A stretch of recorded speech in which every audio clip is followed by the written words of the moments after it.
First wave, I've hit Did it. Morgan, ready for your thumb and your thumb only. She's got the box. They call it the football. The president flips it. Come on, Bobby. I want to play some voicemails first. I want to do number one, Aaron from Colorado. Morning, studio. I was just calling in regards to James in Virginia. Wanted to extend my condolences. You guys most certainly do become friends, and to some of us, family. I'm sorry, excuse me.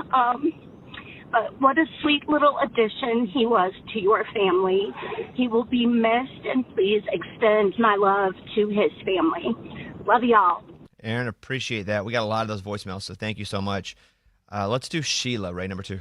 I just heard about James, and I feel so bad. We actually met him after the show because I recognized his voice. We happened to be standing by him after the show outside. And then we went next door to Morgan Wallen's bar because it was pouring rain and turned around, and he was sitting by us alone. So we asked him to join us, and we ended up being with him for the next 3 hours. And he showed us a little picture book he had about his neighbors that he loved, and he had bought their daughters these little toy cars. And I don't know if his sister wanted to hear about his last hours. We had a great time with him. It's just so sad and shocking.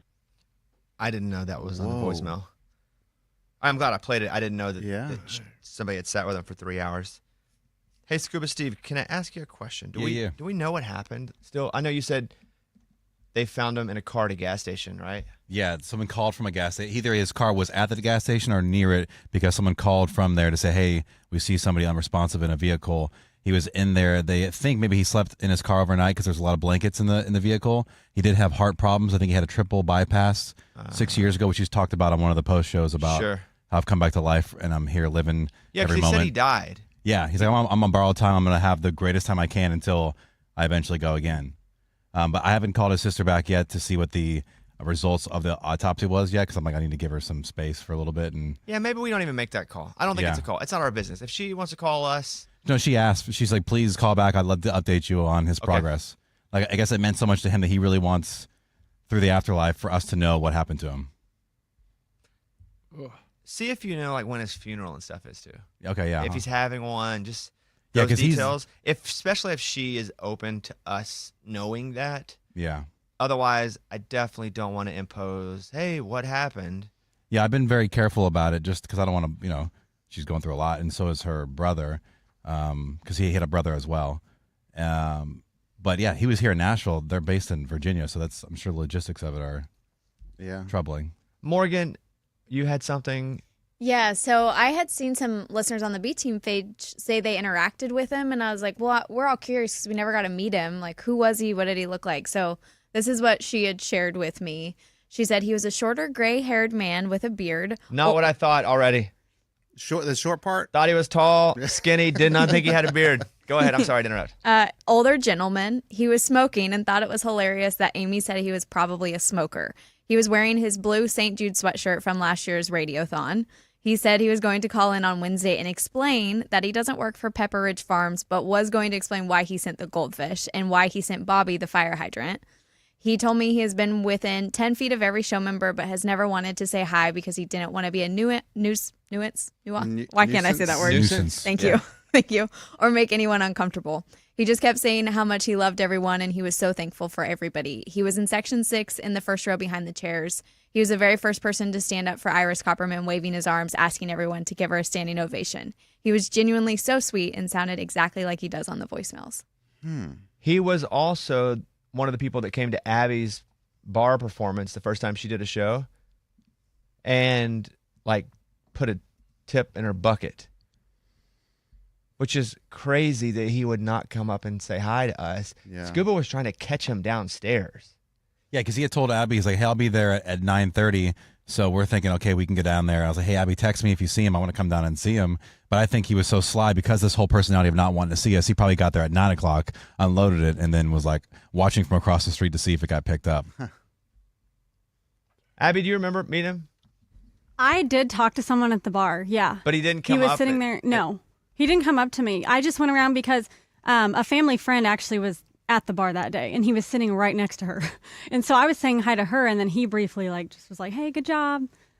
So that's what I remember. But I talked to that lady in the voicemail. Which a few minutes ago. Sheila, the second one? Yeah. Yeah, and she said that they were at Morgan Wallen's bar, and then he was like, do you want to go to Alan Jackson's bar? Because that's where Abby sang. I was like, that's so nice. And then they went, and it was closed.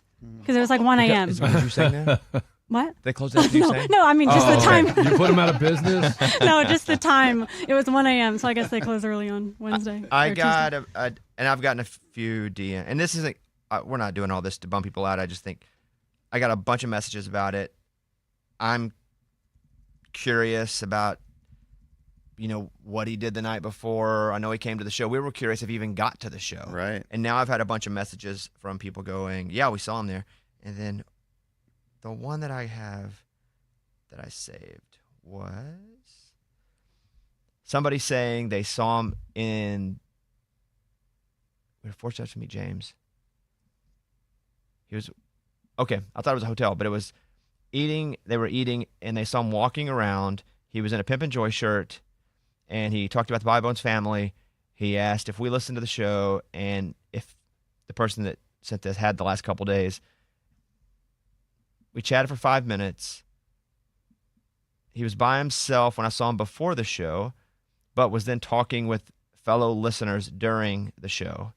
He was either in section 5 or 6, which Morgan said 6. Seated in front of the pillars, red hat, Pimp and Joy shirt, jeans. I know you said you'd never seen him. Wonderful older man. Just thought maybe you could be interested. Seemed sad to hear this. After reading about it, I think he thought of you guys as family. Great show. I wonder if we were to see him, if we would recognize him, not as James from Virginia, but from someone we've seen at a bunch of events. Sure. Because, we recognize, if we've met you or been around 2 or 3 times, you've come to shows, even if we've not spent time talking to you, we remember you. So I wonder if we'd know who he was. You ever see him, Lunchbox? You ever come to? I mean, not that I know of. He said he's been within 10 feet of me, but I can't. I mean, I don't know. I keep looking for a picture. And I'm like, I haven't seen a picture either. And that's what's crazy is I saw one on the Facebook page that said, oh my gosh, he was the guy that took our picture out front, and he was making sure that the Ryman sign everything was perfect. It was my family. And I'm like, so he's not in the picture. He's the one that took the picture. Is it that he just did not want to be photographed?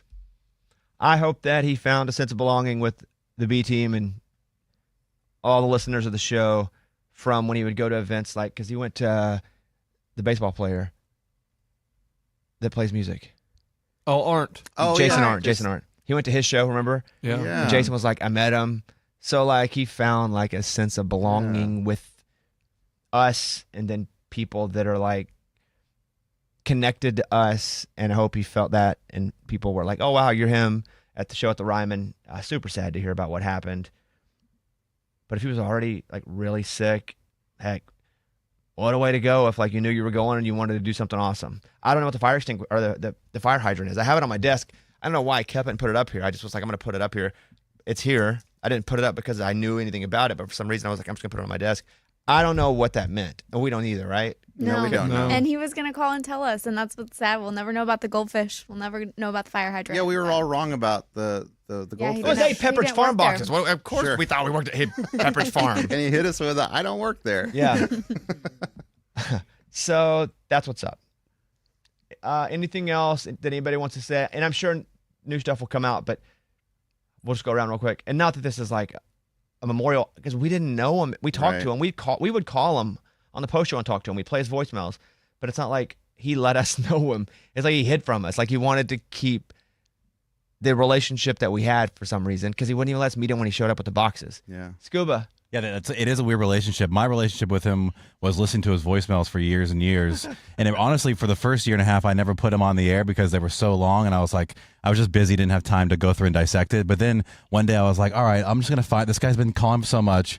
I like his voice. That was the biggest thing. I thought his voice was so cool and could easily be a character or a cartoon character. So I was like, I'll put his voice on the air and I'll go through, and I found within 3 minutes, I found a 10-second intro, a question, and then his goodbye of all right, bye bunch of family, bye little bye bunch of family team. And so I put that on there, and then we did the first one, and you seemed to be receptive towards his sound and his voice and his personality. I'm like, okay, I'll keep feeding you these voicemails, and then you started really enjoying his character. I guess for me, it's really weird that I would hear these for 4 years. It's a big chunk of my life and most of my life here on the show, and now I'll go to the voicemail line and his voicemails won't be there anymore, which is really weird. So for me, it's kind of a little bit of a hole in my heart for that part of my day of checking the voicemails. Usually, if we put someone on the air a lot too, I'll give them something hookier about their name to remember. But his voice was so distinct that I never even assigned anything to it, like Jumpin' James or anything like that. And I would only do that to just have something to like a hook to remember the person. Yeah. And it was just James from Virginia. Never really had to do that because he was always like, okay, bye. It's his sound. And that's what he would say, right? This Yeah. is James from Virginia. This is James from Always. Virginia. All right, Bob Bones family. Every I time. love it. Morning, Bobby. Morning, studio. Morning, Bobby. Love it. Yeah. Yeah, let us know, Scuba, whenever you find out if she's cool with us finding out. Definitely, yeah. All right, cool. Ray, let's do some other voicemails here. Go ahead with number 3. What happened with the competition Bobby challenged someone on Twitter about? He was going to fly somewhere. And I'm also really going to need you guys to play the Tuesday song soon because we keep lying to our toddler, telling her it's not Tuesday, until the song comes on. Mm-hmm. Was that the toddler in the back or a pterodactyl? I'm going to bet toddler. Okay, safe bet. But the odds aren't huge. So we really haven't talked about that bet on this show. I can give it to you brief, but we'll be updating that for the most part on 25 Whistles. But I posted a video from my glasses. It was the first nice day playing pickleball. And I was just hitting the pickleball, I think with George Burge. He was over at the house, we were hitting balls. And the glasses were also new, and I was like, check this out. And somebody trolls me and goes, you suck. Anybody any good would have done this. And I was like, all right, you want to play? I'll play for $1,000. And they're like, I'm in. So we got in touch with each other. He lives in Ohio. I said, cool. How do we do this with the money? We have an attorney that's going to hold the money. Nice. Because I didn't want to get scammed. Because I said, I'll fly up there.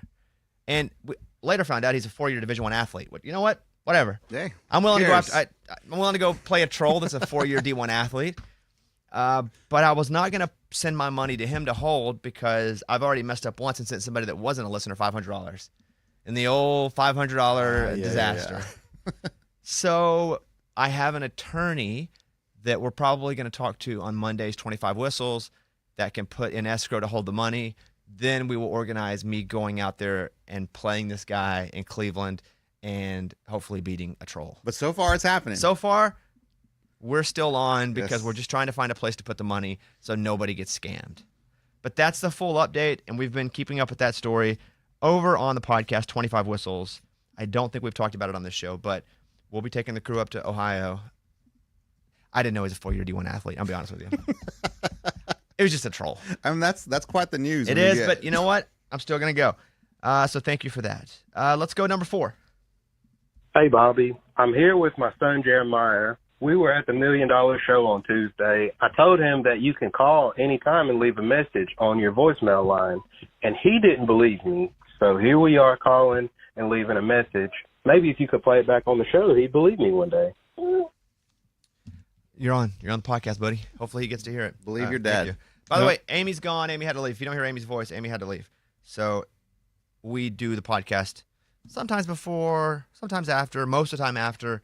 But Amy is not here for this, so if you don't hear her, that's why. Okay, cool. Let's go and update Morgan's Vertigo. I always think of the U2 album every time we talk about her Vertigo. Yeah, and there's a song, I think, called Vertigo. Yeah. Morgan, your Vertigo, what's up? I have officially been cleared of BPPV, so the vertigo. That's what It sounds like my an official. STD. I know it, It sounds really weird. does. Yeah. But it's called benign, and then it has paradoxism, big word. Positional vertigo is the actual terminology. When you say clear, hey, I see the phones ringing. Can we answer them? Is that possible? Then to find out. Because I know it's after the show's off. We don't know if phones work. We think they shut them down after Yeah, the show. we don't even know who they're calling. Yeah. Yeah, they're good through 10:30. So if you want to call now, you're good for the next 24 Really? minutes. Yeah. I had to move back 30 minutes. You can do that? Yeah. Does that cost me any money? Nights and weekends, it's free. So yeah, during the week, it's going to cost you. Long distance, man. Sorry, dude. Not long distance, but I got to pay for part of this crap. Like every expense the show has, I have to pay for part of it. Probably not much though, right? No, saying. we'll just Okay. charge it to the show. It's fine. Yeah. But you know, He didn't answer your question. you know, who has to pay a part of it, even if the show pays for it. Me. Okay, so call if you want to call us, you can 877-77 Bobby. Does that mean you don't have vertigo? Yep, my episode is officially over. You're not feeling dizzy? Nope, but unfortunately, with BPPV, if that's what it ends up really truly coming out to be after I do some more testing and stuff, it can come on anytime at once. I could roll over in bed, it could happen. So it's something I'll likely deal with for the rest of my life. So you're clear. So it's more like your cold is gone, but it's anytime a cold could come back. So it's In a way. not gone. But like that's how they do the terminology of like this episode is now cleared. So I'm officially like okay to get back to normal life. I can start working out again. I can go on walks. I can do things that I haven't been able to do. So I'm cleared until obviously another episode happens. Can you drive now? Well, yeah. She's been driving the whole time. Bro. Exactly. Oh, She's yeah. cleared had to to, walk, but she guys. could drive. I've had to. Well, I've been scared to walk because I'm scared to fall over. It's easier to like sit down. When you're moving around, your body moves a little bit differently. Yeah, because driving, you're not step. No Yeah. balance issues when you drive. Yep. So now I also have to do like at-home PT where it's like habitual PT. I have to basically Easy on the language retrain. there. Easy on the language. Habitual? Habitual PT. That sounded dirty. I have to do like basically retraining my brain to like roll over in bed because now my body thinks I'm always spinning. Oof. I have like PTSD essentially in my brain. That feels like what people explain being drunk when you go to bed feels like. the Like when the worst, room's dude. spinning. Yeah. I It's haven't- like that or a tilt-a-whirl. Good luck. It doesn't feel like it's over though. Because you're like, But this is exciting. episode- Yeah. The episode is cleared. I can get back to normal Does life. this mean the crystals are back in line? We don't really know. They're supposed to be back in place. That means the episode is over, but we don't know if they're permanently back in place and then something else jolts them. We don't really know how that all works. Okay.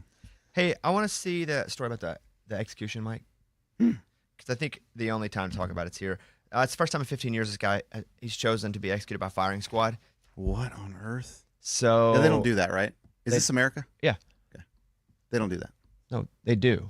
That's why it's happening in America. But for the first time in 15 years, it's happening in America. Whoa.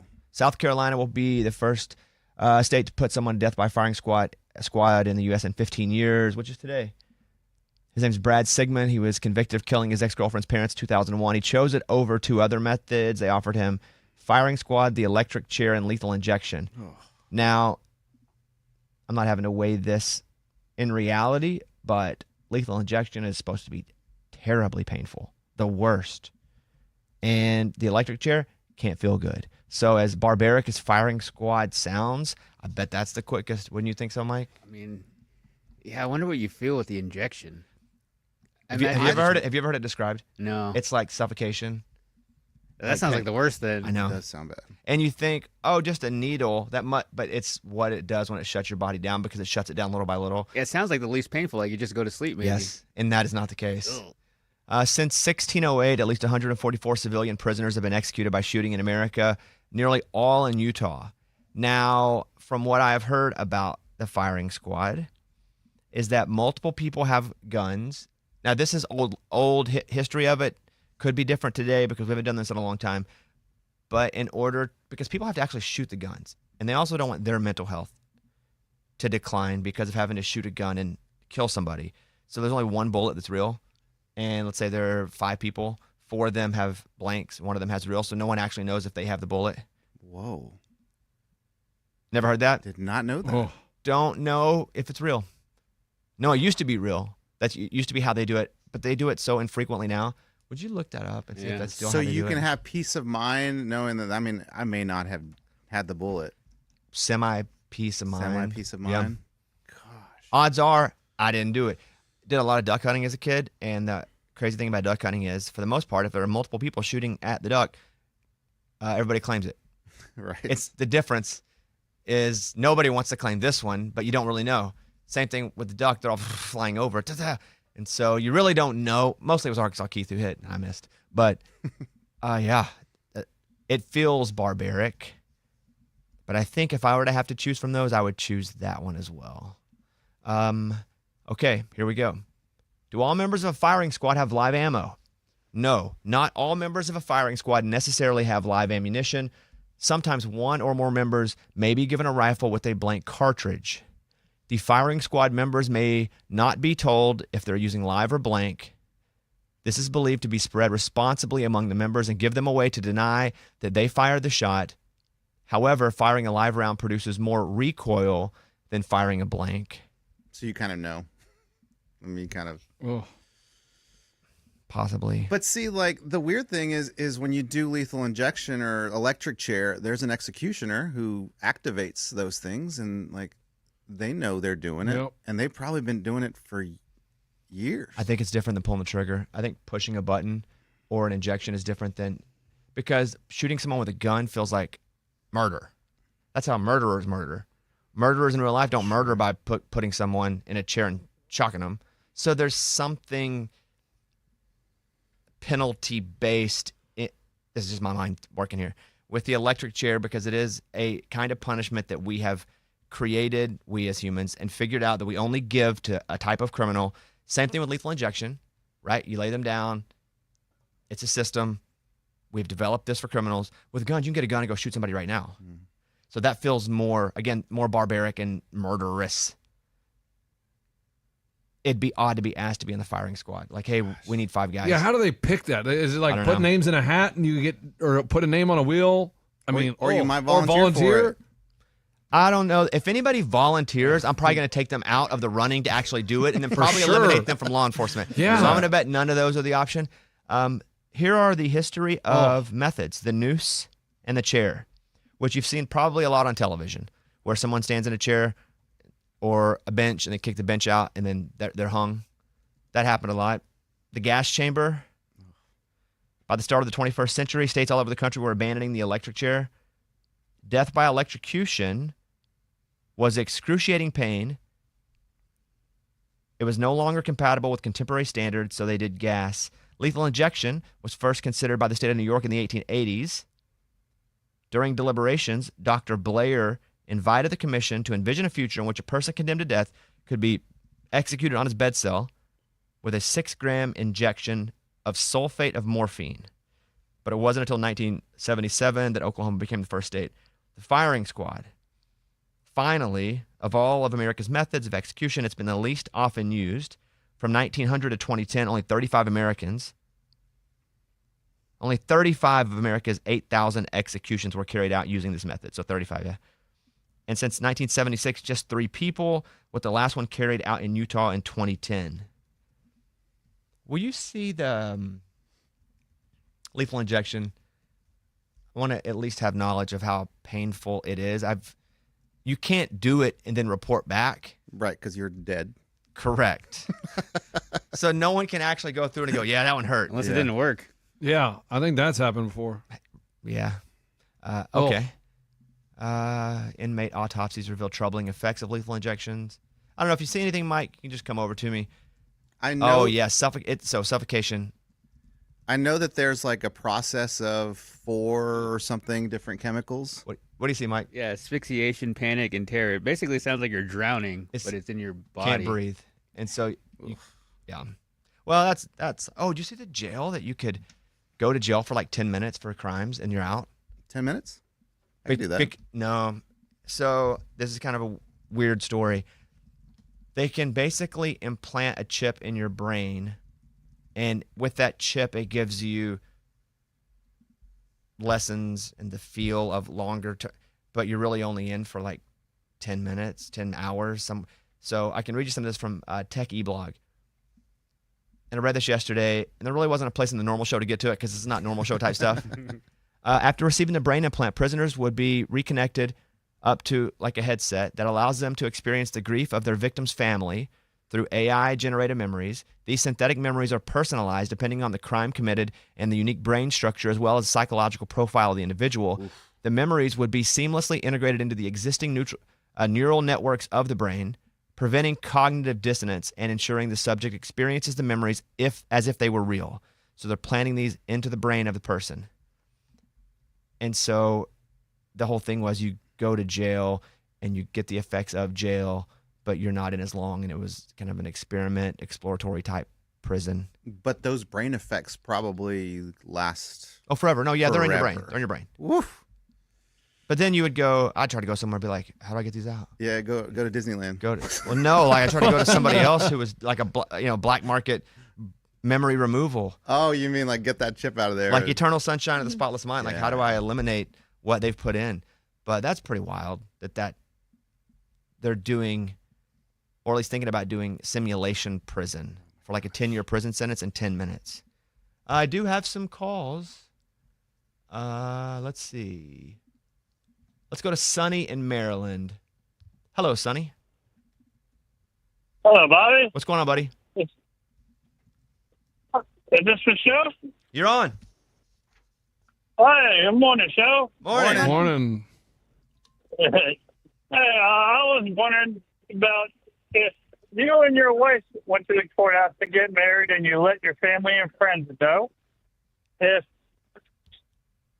anybody made a comment about just showing up to the courthouse because it's a public place, if I'm not. you and your wife would be offended. I'm not feeling. Abby, can you What's that? Can you explain what the question is here? Because I know you talked to him. What's the question? Yeah, so he and his wife got married on like around Valentine's Day, and his sister was like, "Oh, I'm going to show up to your wedding." They were just going to go to the courthouse. I don't know if she was offended that she didn't get invited, but she's like, "I'm going to show up." So he's like, "What would you guys do?" And now he's on non-speaking terms with his sister. So you haven't gotten married yet, Sonny? Me and my wife did get married. Did your sister show up? No one showed. We changed the dates because my wife was real anxious that someone would show up. So we changed the date. No one showed up. And we told people a week later that we got married. And everyone was pretty fine with it besides my sister. And then she got real upset, and I went off on her. And I've reached out to her a couple of times to meet in person, and she's still not over anything and still doesn't want to get together in person to talk anything out. Why is she so mad? Like for real, why is she so mad? Me and my wife are one and the same thing. You know, it's all we did was change the date.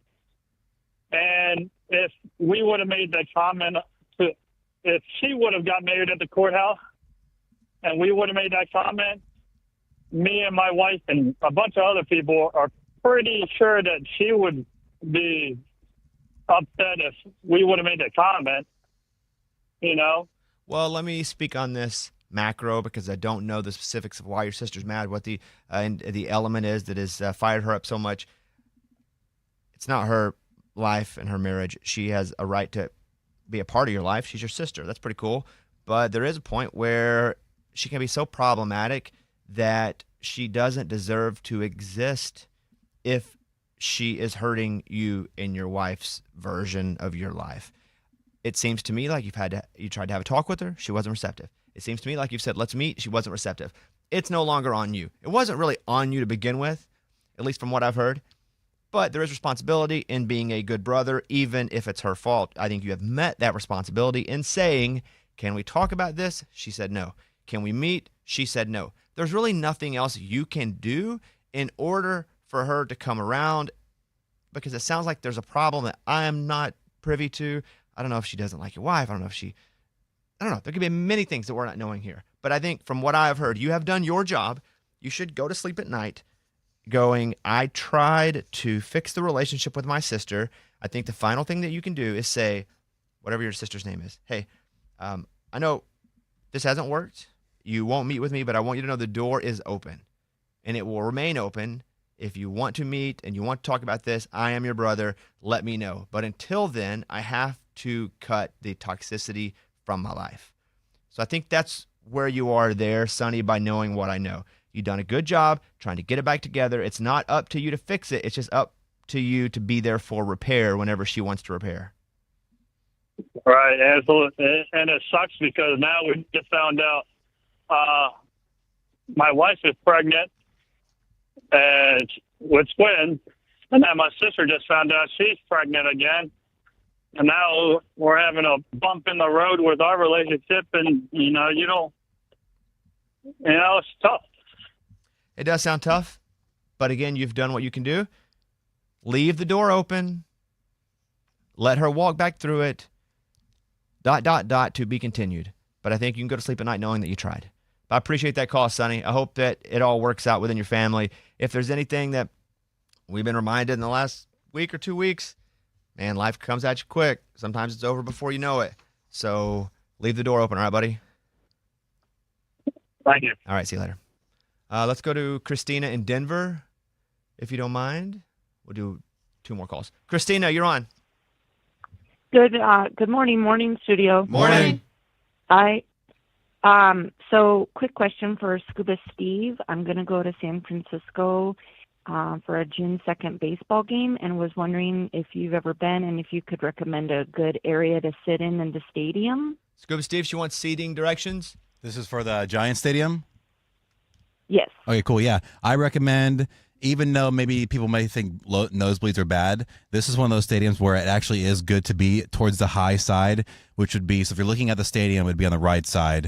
I'm not sure where they label that as or what section it would be, but if you're looking at it, right side, that way you can have the view of the Bay Bridge and Oakland and the city and the spotlight over there behind you or in front of you. It is so cool to sit right there. That's where I recommend it.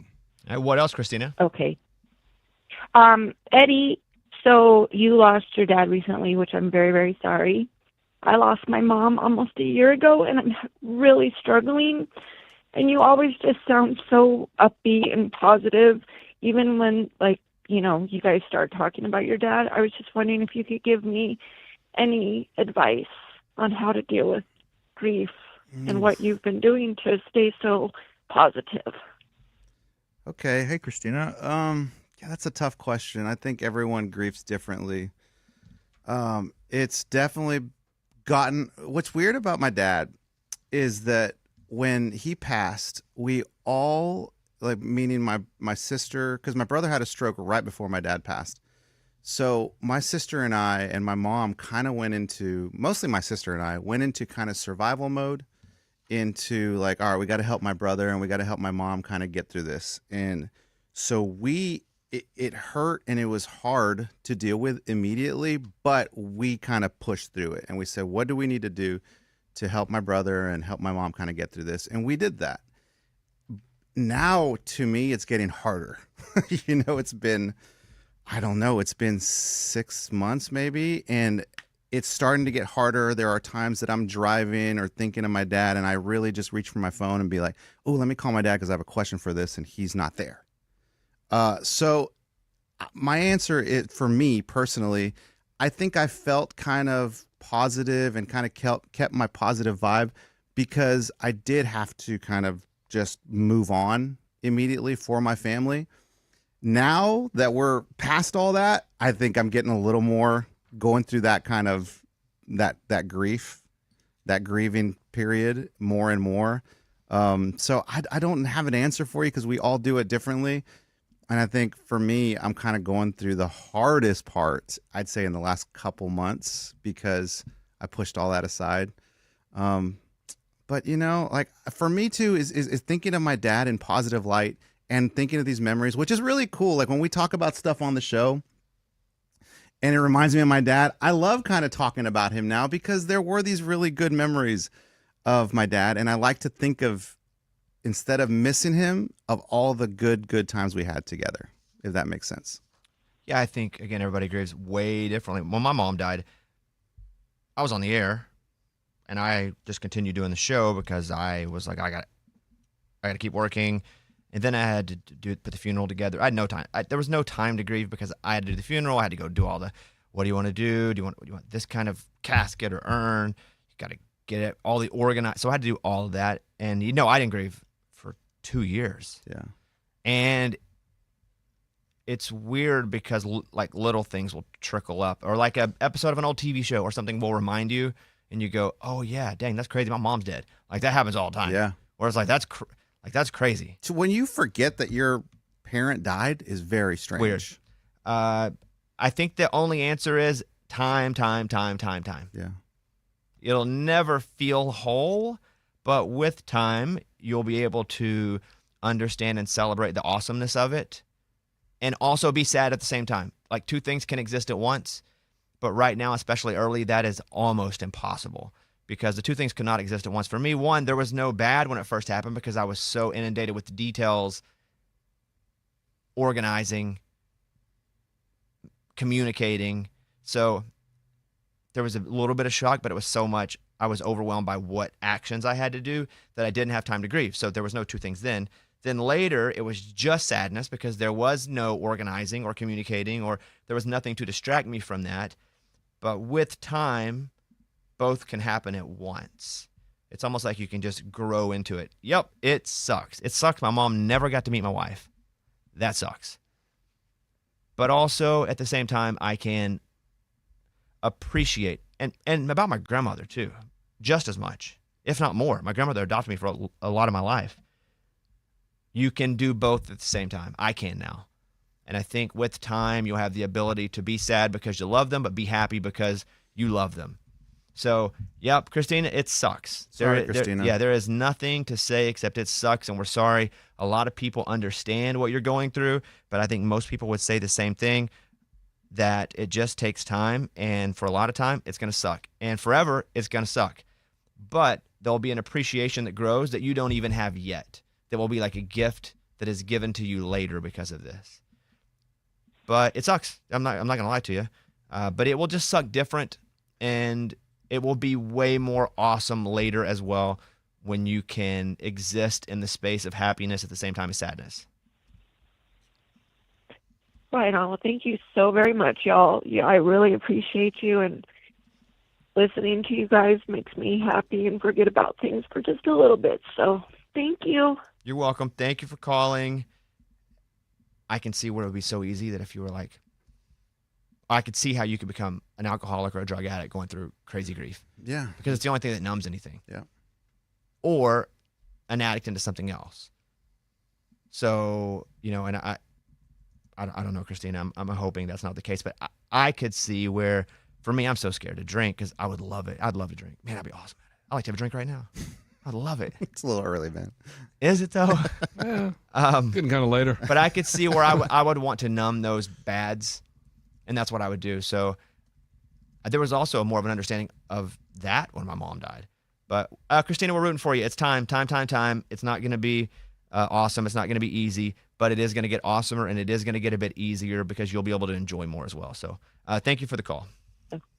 Thank you so much. Take care. Bye, Christina. Flying cars are coming to Orlando. Hey, Scuba, this is your town. Well, heck yeah, dude. How's traffic down there? Traffic down there is actually pretty good because they realized that people were coming, moving, and tourism. I'm talking to you, Nashville. And they got ahead of it, and they started building these toll roads, and they really increased their infrastructure. Yes, it sucked for about 10 years, but man, it has really improved traffic in the area. So it's actually really not that bad. There are still some spots like anywhere, but it's overall pretty great traffic. Well, it's about to be awesome. Then we have flying cars. No, dude, let's go. Orlando is gearing up to bring flying cars to the region. The Greater Orlando Aviation Authority is looking for partners to develop and operate a flying car landing pad called a vertiport at the airport. Oh, my God. Dude, this is so cool. What an underrated This is city. so cool. This is the Jetsons, but also this ain't going to be good for a while. Yeah, who's driving? Can we move the show to Orlando? There's so much opportunity there and so much cool stuff. You like UCF. It's fun. I like the beach. Here's Beach is why the nearby. answer is no. I don't want to be Eastern time zone. Really?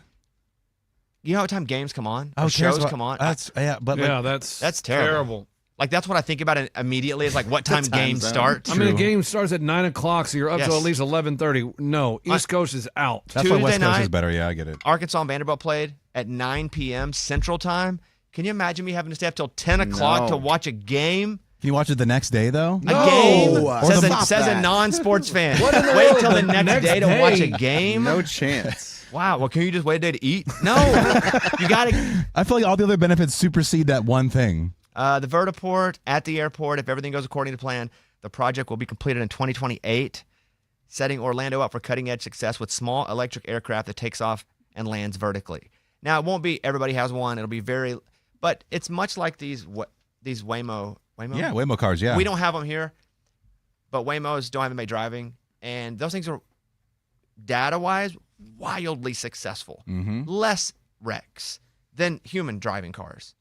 But it's weird because you get in one and there ain't a driver. Yes, I never yeah. even been in one, and I think it's weird. Where Scuba has, Mike, have you? I've seen them, but I haven't been in one. Anybody else been in a Waymo? Nope. No, now that you say it, I was on a bus last night in my dream. That was In your dream. Oh my dream? God. I just realized it.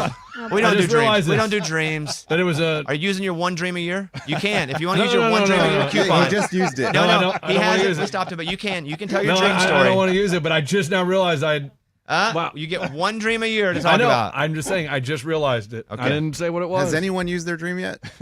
No. Okay, good. I not even made that rule, but I use it for good rule. myself too. One dream a year.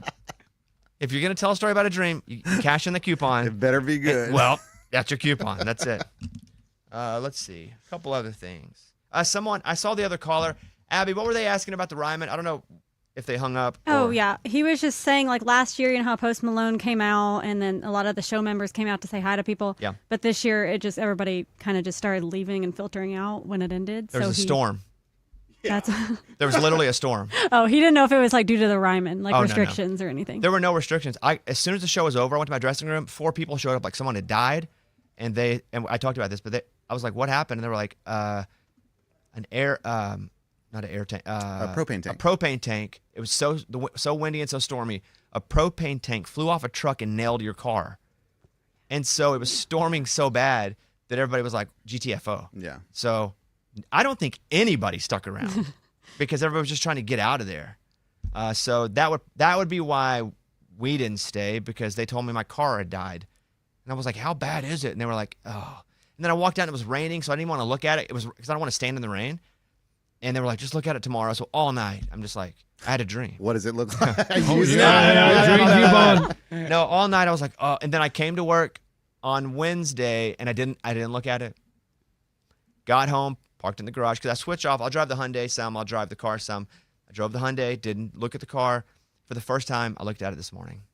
Wow, that's self-discipline. It's yes, and not wanting to be upset.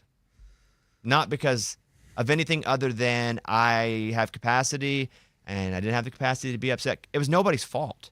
And also, the sun comes up tomorrow regardless. That's right. So if it would have smashed my windshield, sun comes up tomorrow, eventually it'll be fixed, and I'll look back at it.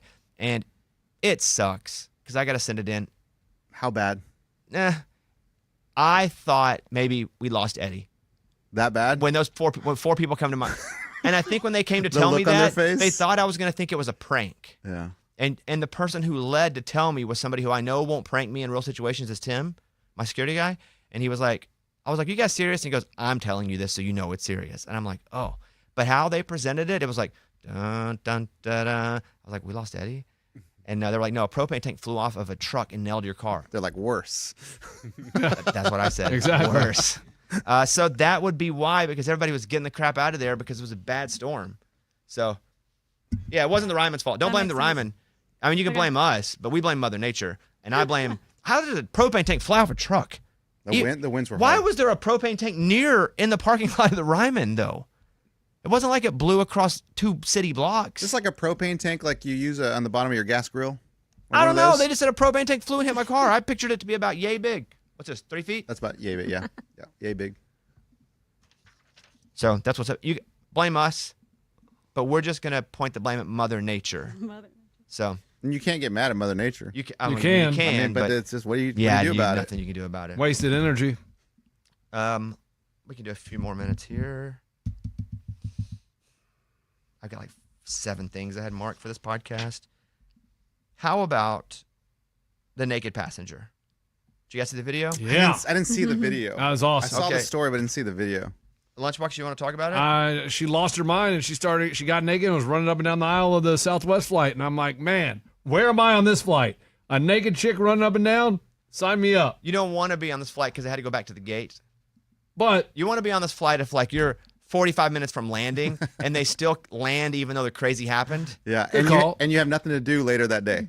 Well, no, because if you land even with the crazy person on, you're still on time. So that doesn't matter. Okay. What matters is what they had to do. Here's a report from ABC Chicago. Passengers aboard a Southwest Airlines flight are shaken up because a naked woman delayed their flight. The flight from Houston Hobby to Phoenix had to return back to the gate because of all the commotion this woman caused. She appeared at the front of the cabin topless, causing a scene. HPD did take her away for medical evaluations, but did not say if they were planning to file charges. Here's a fellow passenger explaining what she saw and a little bit of the lady yelling also in this. It was so shocking. This is getting crazy. Like, this is something that you see out of a movie. Wait. I do remember her saying that she wanted to get off the flight. The passenger also said she heard the woman yell that she was bipolar. Then when the plane started taxiing to the runway, She started jumping up and down, screaming at the top of her lungs. the woman took off all of her clothes and continued to yell. So you want to be on that if you still get to your place on time. That's a good point. I didn't think about the turning around. And this woman is not someone who was like, I'm a terrorist. She was having a medical episode. Yeah. So that's what sucks and makes you sad about it. But that would be crazy. You're on a flight and somebody's butt naked up there. For sure, I'm pulling my phone out. There's nothing I can do. I can't save anybody. Yeah, that's definitely viral material. I don't want to like restrain her because then I get charged with touching a boob, and I'm like, I was just on the flight.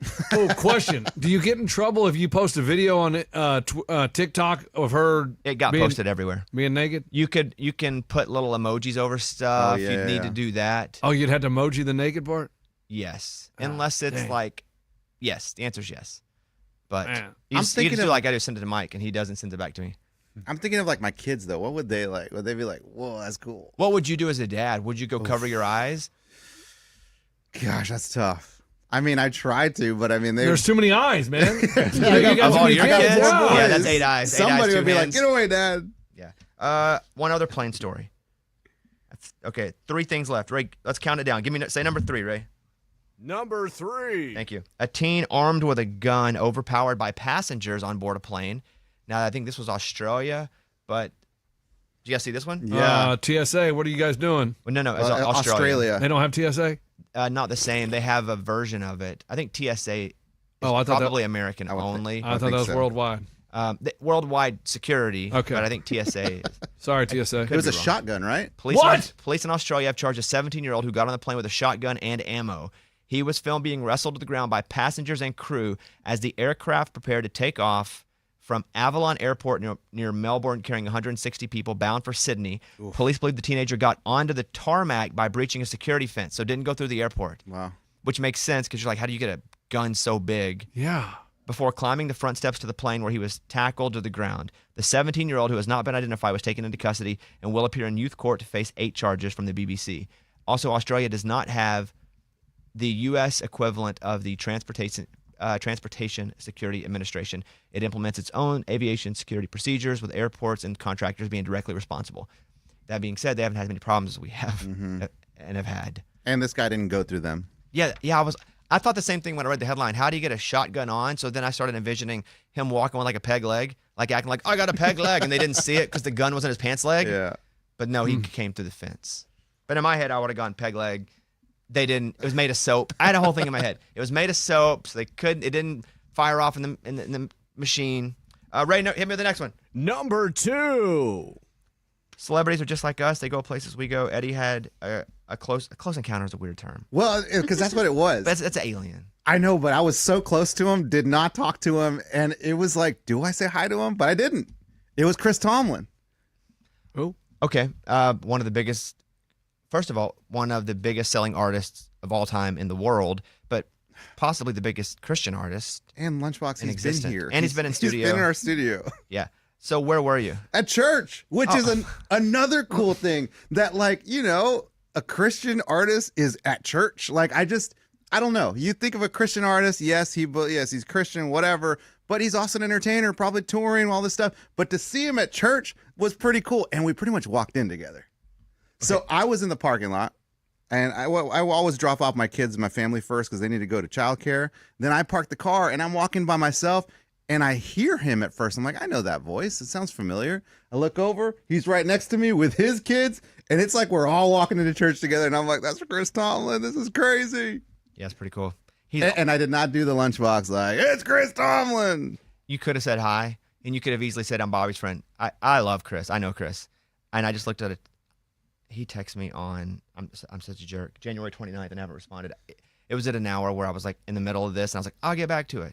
Oh, did he say, hey, I just saw Eddie at church? No, he didn't. No? I need to send him a... Yeah, that's a good question, though, because I would have thought that. That's what I was thinking. He's probably like, man, I was going to say, I'm Bobby's friend. But I pull didn't up his, want I'll pull it up. Hey, Mike, will you pull up his streams? Let's look at his streams. His stream numbers? I'll be honest, my wife knows every Chris Tomlin song. Yeah. Well, maybe not the new, but she knows every song. She was like, that's what we sing. He's got big smashers. Yes. And not only that, we went to his show Easter last year. He has, good Father, 212 million. Wow. How great is our God? 121 million. Our God, 136 million.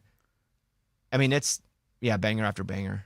That's crazy. I need to message him back. Man. I'm a jerk. You gonna tell How him do you guys know Yes. Christian artists? At church, Like, literally, where do you hear that music? Great question. That's a good question. So for me, I wouldn't know Chris Tomlin's music from church because I went to a Southern Baptist church growing up, and it was all old hymns. There was no contemporary music.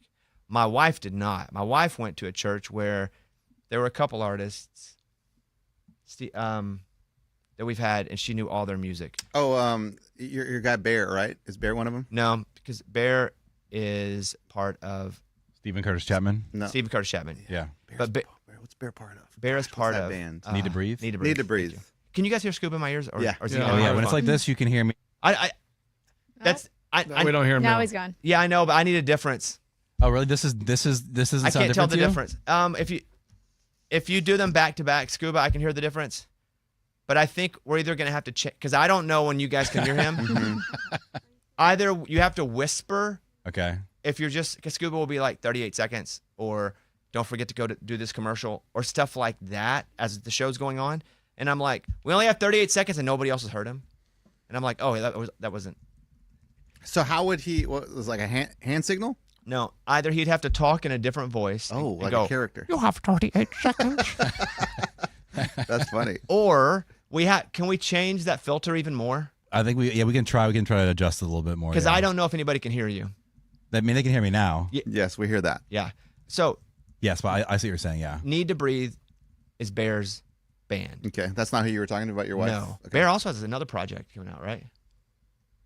Yeah, something like Wilder Woods or something like that, I think. And they are a Christian band, but also it's hard to say it like this because they don't want to be known as not Christians.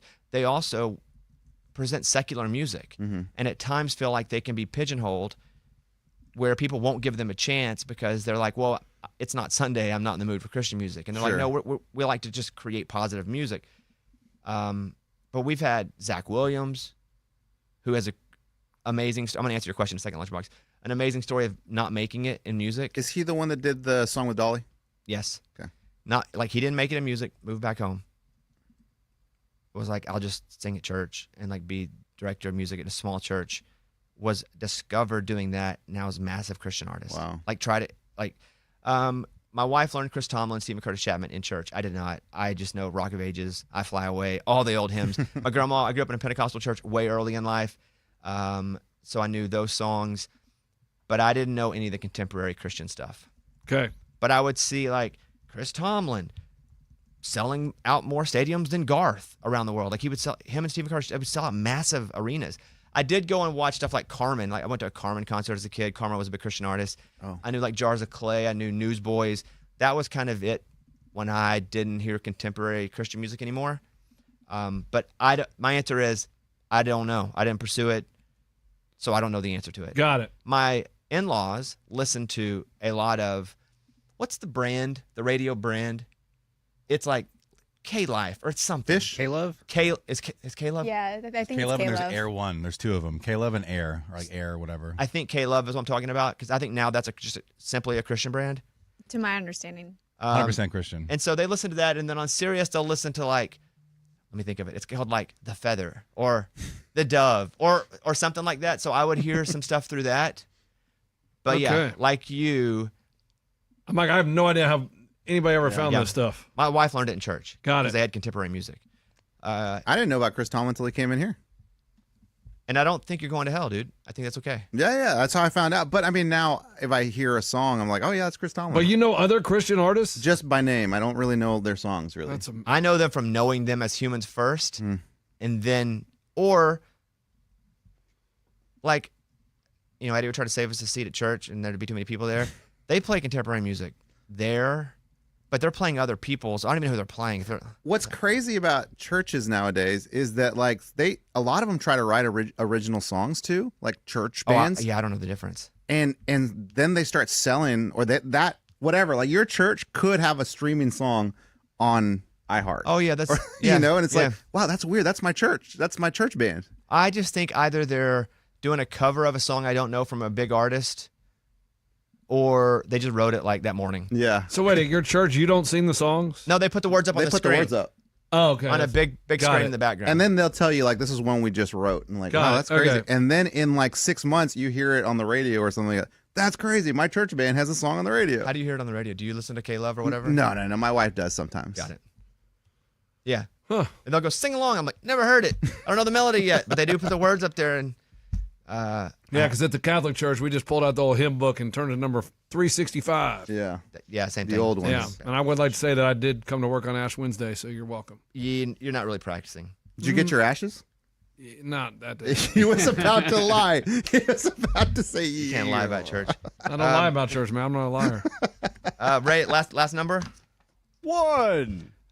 Do guys still carry wallets? This is from Eddie. What's up with this question? I'm just starting to see more people now with like credit cards on the back of their phones, and maybe they're younger people doing that, but like it's weird that people don't carry. I thought everyone carried wallets. Do you have a wallet? I don't carry it in my pocket, so I carry a purse or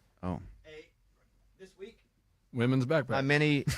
Excuse me. Woman's backpack. No, it can be a kid's if you want to do that, but But it's it's- definitely not a woman's. That's not a woman's backpack. That's small. Also, it's small on purpose. When it's small like that, it is either a kid or woman. Dude, I saw like dudes don't carry that.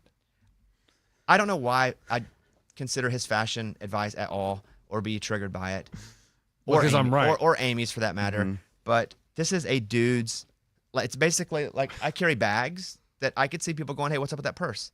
But it is a bag. There are those little prints on it, whatever that makes it look like a luxury bag. Yeah. I don't know what those prints are, but when you do see those prints, I could see how some people think like, oh, that's a woman's bag. Thank you. I think Morgan. I don't remember your official stance on my bag. Woman. Be honest. I have little backpacks. Amen. You also have a purse. I have a purse. I do. Do you have a wallet? Do you have a wallet?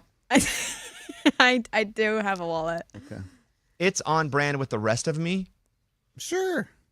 And it's not 100% a woman's backpack or a kid's backpack. It could be a man's backpack. I think it's a cool backpack. I do think it looks a little funny with you carrying it, but I still think it's cool. But do you think it's funny when I have, for lack of a better terms, because I wear man bags? Do you think that's funny had you not known me? Would you be like, that dude, why is he carrying a purse? No, I mean, because your purses aren't like a traditional purse. They kind of look like a fanny pack looking thing. Yeah, like an over shoulder strap, yeah. Yeah, so I never thought anything of those. I probably would think something of the backpack, though. I see more people now with those man purses. Yeah, let's call them bags. If it's Bags, just me bags, and you. bags, Just- bags, just bags. dudes, you know? I do see more people with those bags. Wallet. My point is I keep my wallet in my bag. Not in your back pocket anymore? Okay, I don't know if it's because I'm old, or if we're just getting smarter about our bodies. If I have it in my wallet and I sit on it, it hurts my back after like 15, 20 minutes because you're just sitting uneven the whole time. So I haven't kept my wallet in my pocket in 5 years. That's Wow. crazy. That is pretty crazy. Yeah. Like, I don't even feel it. I don't think about it. It's in my back pocket, but I don't feel it.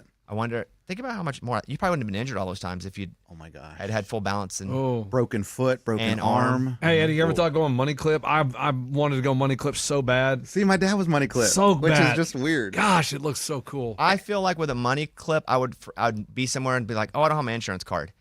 Like my fear is not having the things that I keep in my wallet or an AirTag I keep in my wallet in case I lose my wallet or don't know where it is. Money clip, I can't find it if I lose it. It's just gone. But the way they do money clips now is they have a little bit for the cash and then another clip for the cards all together. Where's my AirTag go?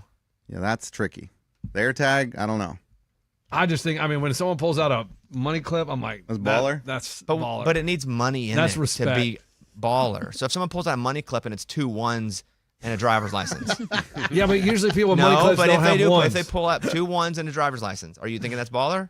Still pretty cool. Just the unclipping, just the separating of the money clip looks awesome. Well, and then more people now aren't even carrying cash, which Correct. is But bizarre. if you have a money clip, you got to have some cash because it looks weird if you just pull it out and there's just cards. Oh, I see a lot of people with just cards in a clip or on the back of their phone. What are you gonna say, Morgan? I saw your mouth ready to. The people that do it on the back of the phone are After crazy. watching Zero Day, I would like to have cash. I would like to have cash at my house. I'll tell you that much. Okay. So now I'm paranoid, and I feel like we should all have cash. I think it's crazy people that put it on the back of their phone because you lose one thing, you lose everything. Yeah. Like at least if you lose your phone, usually it's like, okay, I lost my phone. But man, There are most people though, most guys of my friends, they have it all on their phone, and there's also ones that are attached that can be card and a money clip on the back of your phone. I would argue it's the opposite of what you're saying, Lunchbox, because if you lose your phone with your money in it, you can go to your laptop and find your phone by doing Find My. Yeah. Therefore, nothing is Oh, lost. yeah. Think And about in that case, you wouldn't Yeah, need your crap, AirTag. it's at Best Buy, man. What? Everything's at Best Buy. Yeah, because He's you making a lost it. joke. Someone's already got your money, your credit That's your card. thought of where they steal it. They literally drive to Best Buy to use it. Yeah, that's funny. Buying TVs Because I would and just stuff. think they would get online and buy stuff online immediately if they steal your car. Oh, I didn't think about Lunchbox that. has got them getting in a car, driving to Best Buy, loading them up in the trunk. Yeah. All right, we're done. Hey, thank you guys. Thank you for the calls. You can leave us voicemails on our line. We will hear them. We'll be back Monday, obviously. But leave us a voicemail, 877-77-BOBBY. Check out the podcasts. Subscribe if you can. Subscribe to the YouTube page if you're watching us like on Facebook or YouTube. That would help us a whole lot if you went and subscribe to the YouTube page. And we will see you guys in a couple of days. All right.